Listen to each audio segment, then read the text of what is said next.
Senator Bernie Sanders of Vermont is a senator who needs no introduction, and this morning he's with us live. We've got a lot to talk about. He's a two-time presidential candidate. He's got a best-selling book, It's Okay to be Angry About Capitalism. It's out in paperback right now. There's a lot in it. But, Senator, there's also a lot going on in the world right now. Every day we cover the war in Gaza. My heart is heavy covering it on a daily basis. What I see happening there is what I feared would happen when I talked about this conflict the Monday after the October 7th attack inside Israel. My question, and I know you support a ceasefire immediately, is how you can have a ceasefire that leaves Hamas in power and hostages in their care. All right, we got to do a couple of things here. First of all, we have to recognize Hamas, a terrorist organization, attacked Israel. Israel had the right to respond. But, Tony, Israel does not have the right to go to war against the entire Palestinian people. And that is what they have done. 30,000 dead, 70,000 wounded, two-thirds women and children. Right now, and this is really makes me sick, hundreds of thousands of children are facing starvation. And we saw what happened yesterday, not just Israeli soldiers shooting.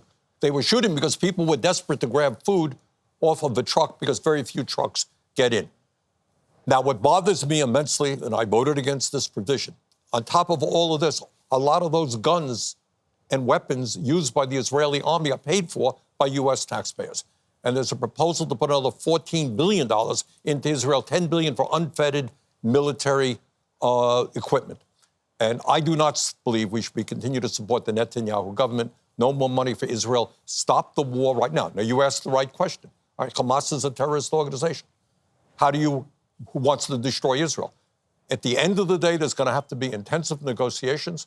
I hope there's a new generation of leadership, Palestinian leadership, that can work with a new generation of Israeli leadership to finally bring peace to that troubled area. Now, Senator, you know that Israel would say there is no war against the Palestinian people. Yeah. There's a war against Hamas, which is hiding amid the Palestinian people in Gaza. That's what they I don't accept that. Look, with two-thirds of the people who are killed are women and children. Hamas does hide. This is a dangerous, terrible organization.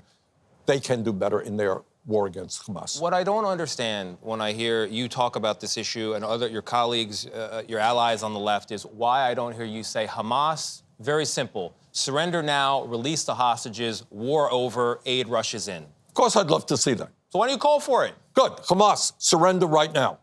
I'm sure that free the hostages. Of course, free the hostages. I'm sure the guy... Stop hosting the terrorist leaders. Look, Tony, Hamas is a disgusting terrorist organization that began this war. Period. All right? So our goal eventually, I do not think there's going to be a long-term peace settlement with Hamas in power. That's why we need a new generation of Palestinian leadership. But Netanyahu and his right-wing extremists have really been at war against the women and children of Palestine as well. Can we talk about what's happening in this country? We have the presidential race underway. We saw Joe Biden and Donald Trump both on the border yesterday. President Biden at one point said to Donald Trump, why don't you join me? Why don't we work this out together? What do you think about how each of them are handling that situation?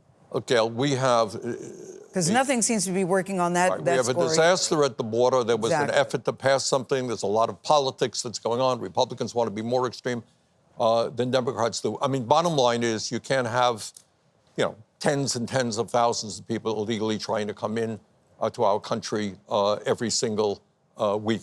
But what you can do is develop a long-term immigration policy, which, among other things, says that kids who are born in this country become citizens, that we have a sane and rational policy in terms of immigration, which we don't have right now. It is going to cooperate. It is going to require bipartisan cooperation. Biden says he's thinking about using an executive order to strengthen the border policies. Would you support that? Yeah. You would support that? Yeah. Wait, what do you do with the people already here? Donald Trump says he wants to deport them all. He just said it yesterday. Mass deportations. Said, yeah. I don't think Americans have the stomach for that, pulling 13 million people out of... You may recall, just a few weeks ago, maybe a month ago, Trump said something which was very frightening. He said something, I can't remember the exact quote, the poisoning of our blood. Do you remember that? Yes. That's Hitlerian. Country. Yes. Look, my father came to this country from Poland at the age of 17 without a nickel in his pocket. We are primarily a nation of immigrants. And we're going to have to figure out a humane solution to what is, in fact, a very difficult problem. And we should also recognize that while we try to develop a sane immigration policy, do you know why people are fleeing? They're fleeing Latin America and elsewhere because climate change makes it impossible for them to grow their crops, because of drug violence in their communities where kids are being killed. So it's a complicated issue. We need a humane response to it. As we gear up for this election, I wanted to get your thoughts as a man of a certain age. The concern. You're right. I am 46 years old, and the hell with it, I'm going to acknowledge And that. you look fantastic. All right. Better combine time, just like Tom Brady. So Senator Sanders, you're 82. You said Right. that. You're 82, yeah. And we're looking at former President Trump and President Biden, and there are concerns about their cognitive awareness or even their declination in those areas. What do you make of that conversation among voters? Look, I think it's real. You're absolutely right. I mean, every poll shows that this is something that people are concerned about. Look, all that I would say this.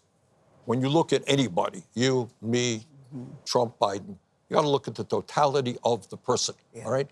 As opposed to the number. That's right. Yeah, All right. as opposed So to there the are people who are 90 who are busy writing books, who are brilliant. There are people who are 60 can't put two words together, right? Yes. All right. So look at, do you think Biden has been a good president? Has he accomplished much? I think he has. As much as I would like to see, no. Do I think that Trump is fit from an integrity point of view, from an honesty point of view, from somebody who wants to give more tax breaks to the rich, somebody who wants to undermine democracy? So it's not just age. It is what you believe in, what you have done. You have, and I think people have got to look at that. It's also the totality and what no one's asking you to take a cognitive test. You're writing books, you're giving interviews, Yes. you can run circles around you can run circles around anybody. Do you think it's a mistake for the president? What day is it today, Senator Sanders? Yes. Do you think President Biden, this came up just yesterday, Yes. should take a cognitive No, test to look, put to bed all this? Look, once you're into that business, we need all of these criteria before you can run for president. Oh, today it's age, and tomorrow it's this, and tomorrow it's that. This is what a democracy is. It's always something. It's always something. That's right. If you don't like him, don't vote for him, for whatever reason. But I don't think you should have that criteria. Senator Sanders, love having you on. We just began. You're ending this thing. We could do it I want a 90-minute interview. Let's go to the 92nd Street Y. I'll see you there. All right. We're going to put you two in a room by yourself. The book is It's Okay to Be Angry About Capitalism. It's out now in paperback. It's because we both care about this a whole hell of a lot.